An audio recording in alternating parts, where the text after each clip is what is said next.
Good evening. This is Tony of the USA Memory Championship and the president of Datino Consulting Group doing my Live with Tony on Friday evening.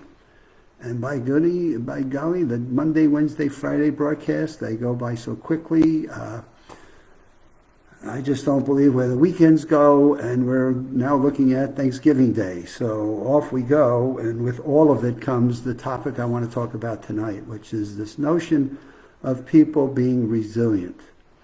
And as I've been talking to people this week, I've had a number of conversations where I'm discussing the fact that life is nothing but a series of roller coaster rides, or it is a roller coaster ride, and that what one does in life is you start a climb and you go up, up, up, up, and you hit some bumps along the way, but this roller coaster ride takes you up to a peak. And then you get to this peak and everything is joyful and happy and wonderful, and then something happens. As I call it, grammatically poor, stuff happens in life and you come down. You come down the roller coaster because you've been up, you've been glorious, you've had a wonderful time, joy has been there, happiness, things are going right. And you're like, wow, if I can only live like this for the rest of my life. But you know what? Stuff happens. And when it happens, we go to the level of stress. So we tighten up, we get a little bit stressful about it. And what do we do with that? Well, when the body is in stress, it comes into a fight or flight response. And that fight says, okay, I'm going to deal with it. And what I love people do is use the creative mind to say, okay, we have an amazing ability to create solutions to the stresses and challenges in our life. So let me use my creative brain to deal with those stresses and figure out the pathway on how to get through the drop on the coaster and level the drop off so it doesn't drop into a black hole. It doesn't drop into the middle of the earth. So how do we take that dip and level it so it doesn't drop into the bottom of the earth, but level it and it just drops to the top of earth? And then we begin to say, okay, We've dealt with some of the challenges. We begin to accumulate knowledge and facts about, well, gee, what's happened? What's caused me to take this drop? And I call that accumulating data that then converts itself to knowledge. And here comes the next key part. What are we learning from that knowledge? What are we learning from those facts? What are we learning from that life experience that we can level the drop the next time we go to the peak and come back down? And that's what we talk about in terms of resiliency. What is it that we learn in life's experiences that sometimes are not wonderful? Stuff happens. But what is it that we learn during those events and our experiences that help us not to fall into a black hole and move from stress into anxiety? Okay, this is reminding me of something that's happened already several times in my life that ultimately may lead us into, God, this is just so consistent and so permanent that I'm just depressed about this is the way my life is going to look or be. And so what I try to do with people when they're in that level of anxiety and depression is back them up, first of all, and say, so let's look at the roller coaster and say, okay, have you been on peaks? Have you been on the upside of the roller coaster? Have you had days in your life where, you know what, things were going well and you were like, wow, you know what, this has been wonderful and I love it up here. I can see the whole world and I feel like I'm on top of it. But then something comes at you. An obstacle comes from a meteor falls out of the sky, or something comes about your day and it just tilts you, takes you off course. And how do we handle those off-course moments? Do we then, oh goodness, God has personally done this to me and therefore I'm doomed?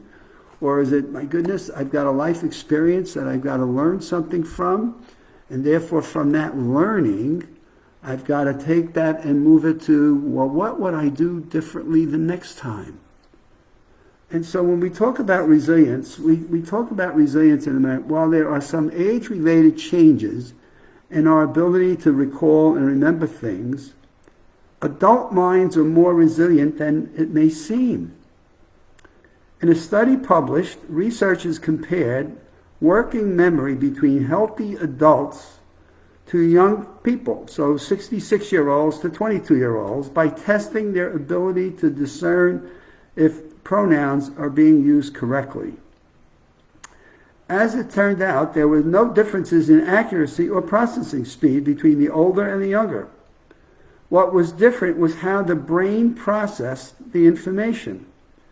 Researchers reported that older adults recruited different brain regions to compensate for declining memory resources. It's an example of the brain's neuroplasticity and its ability to change and adapt through life.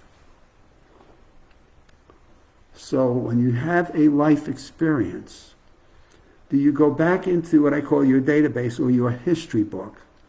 And do you ask yourself, my goodness, have I ever had this life experience before? Has someone in my family had this? Is a friend of mine, have I been through this with them? So that when you get one of these experiences coming at you, you're not overreacting and juicing up the adrenaline and the fight in response or the fight.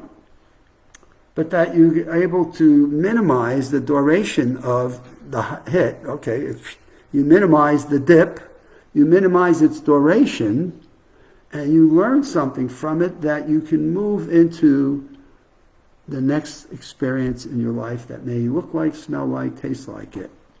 And therefore you're capable of handling it without hitting such a deep dip and or having that dip last for a longer period of time. And if we could all learn how to get on that roller coaster, you'd have and even the highs. I would never restrict the high that somebody's got and say, gee, well, I don't want you to get too happy because then you're going to have too far to fall. Get as happy as you want. Be as joyful as you want to be. But recognize when you're on that peak, don't look back over your shoulders. Enjoy it. But realize in the moment that you start the other side, you dip on the other side of the coaster, it's temporary. And you've seen it before, or other people have had it before, and you're going to be able to handle it. You will be able to be resilient enough to where you're handling a life experience that throws you a curveball and basically says, this is what happens with humans. This is what people experience. And we say history does have a way of repeating itself, and that's all that's happening. So don't get crazy about it, and don't build yourself in from stress to anxiety about it. Build yourself into a level of, I get it, I understand it, I'm going to let this level, and I'm going to come back up and start climbing again. And understanding that life is nothing more than this series of ups and downs. So when you first get out of high school, wow, exciting, a great time in my life. I'm going off to college. I'm going to be a college grad. And you start your first year of college, and a couple of courses come at you, and you take a little dip. Eventually you get through your 4 years of college, and you're back up on top. Graduations, ceremonies, parties. I'm going to go get my first job. I'm going to make some money. And some companies will pay you good money. And so now I'm back on the other side. I'm back up on top of the world, and all of a sudden the boss comes along, and it's just not a good boss. This boss is just going to be difficult to deal with.